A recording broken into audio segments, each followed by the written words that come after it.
just want to speak briefly about the reading from Acts of the Apostles, where Paul is on his holiday in Athens. Not quite on his holiday, it's a bit tougher than that, but I'll say something about that in a second. You know, when we watched the coronation last week, it must have cost pounds and pounds for anybody who was invited, mustn't it? When you see the extremities that they went to, the way they were dressed and so on, probably had to buy a night in a hotel in London, but it must have cost a lot to go and to be there with the King.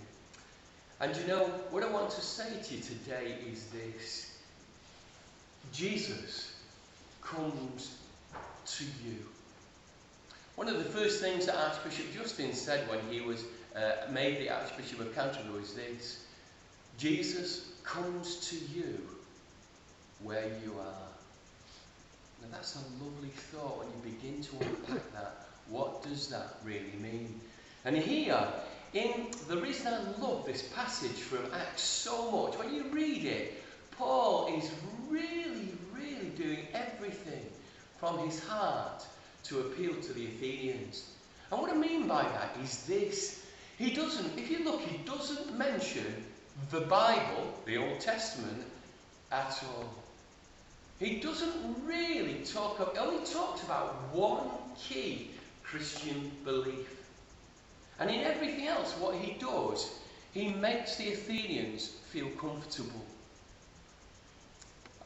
Possibly you may not have noticed this, but what he does, he uses their own culture and their literature in order to get them to listen. He comes to where they are. So, for example, it begins by saying, I've been round and I've looked at all these incredible temples you've got. And then he says this, and I can see that religion means a lot to you. All right, so he starts there. Incredible, isn't he?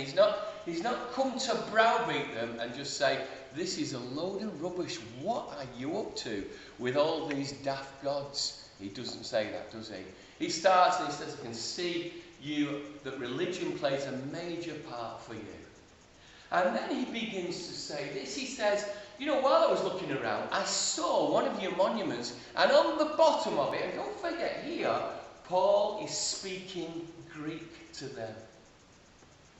Although Paul was Jewish and his key language was Aramaic, just like Jesus, he can speak Greek because he comes from he's a Jew from a Greek-speaking area. And all this he does in their home language. And then he says to them, I saw a monument with the words to theo agnosto written on it. He uses the Greek, which means to an unknown God. And he says, I want to tell you that's who I've come to talk to you about. That very person inscribed, that very God inscribed on that monument, the theo agnosto or theos agnostos, that is the God I've come to talk to you about. And then he moves on and he says, you already believe this. You already believe that in him we have, in him we live and have our being.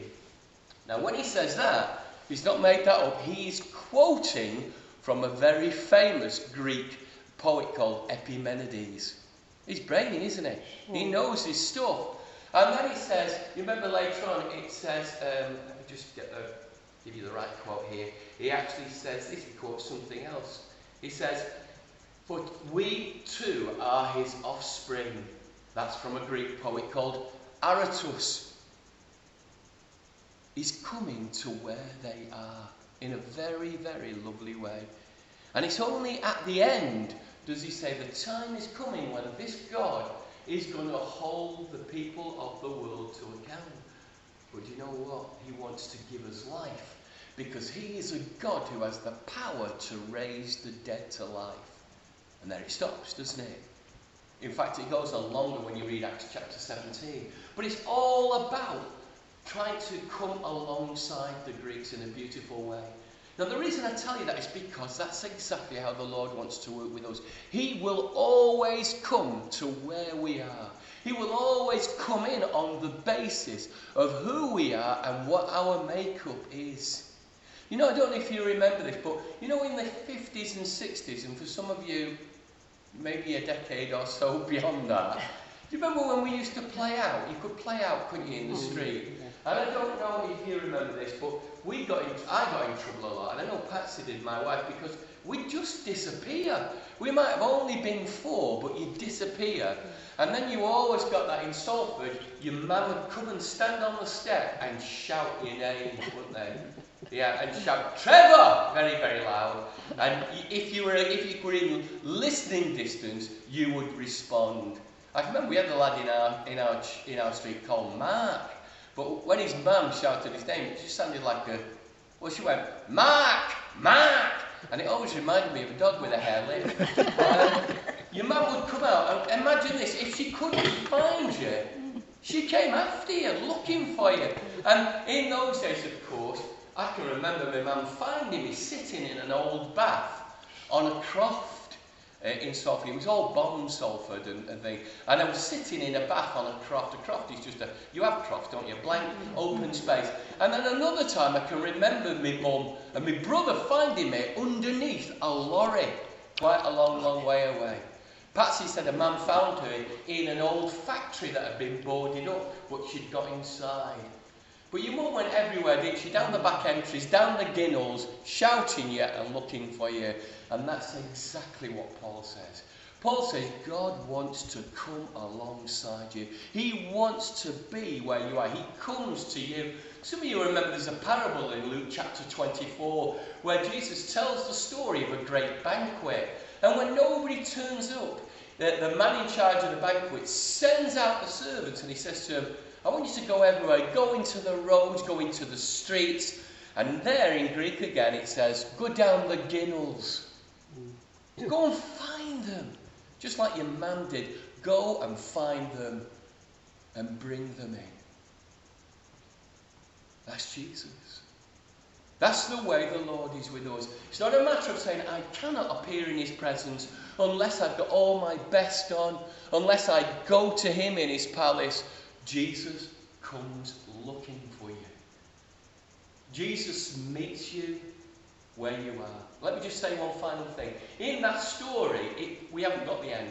It just says a few people believed what Paul was saying. There were a few disciples few people became disciples in Athens, and that was the beginning of the Athens church. And it names 2. It says one called Dionysius and one called Damaris. Those 2. Can I just ask you a quiz question before we go any further? Dionysius is a name we use in English. What is the English equivalent of Dionysius? Dionysius, no. It's a much simpler one that you hear of a lot. No, Dionysius. He was on the back page of the Beano, and he had a dog, and he was called the Menace. Dennis. Yeah, Dionysius is Dennis in English, okay. So Dennis and Damaris, it mentions them. And the big question is, what was it, specifically, what was it that Paul said or did that made these 2 Greeks from a totally alien culture trust Jesus? A mysterious man from 1,000 miles away. What was it that made them trust him? And I want to say this, beyond everything else, just think of that great resurrection appearance before Mary, when Jesus appeared to Mary Magdalene. What it was for her was the pure love of Jesus. She experienced that love of Jesus. And in Paul, they felt a radiance, and they felt the presence of Jesus in him and responded to it. We sing that gorgeous hymn. If you think of the first verse, it just says this, Jesus, thou art all compassion. Pure, unbounded love thou art. And the other hymn that we never sing, actually, because it's not in our hymn book, where it says, oh, the deep, deep love of Jesus. Vast, unmeasured, boundless, free-flowing, like a mighty ocean in its fullness over me. This is Jesus. This is the one who comes to us.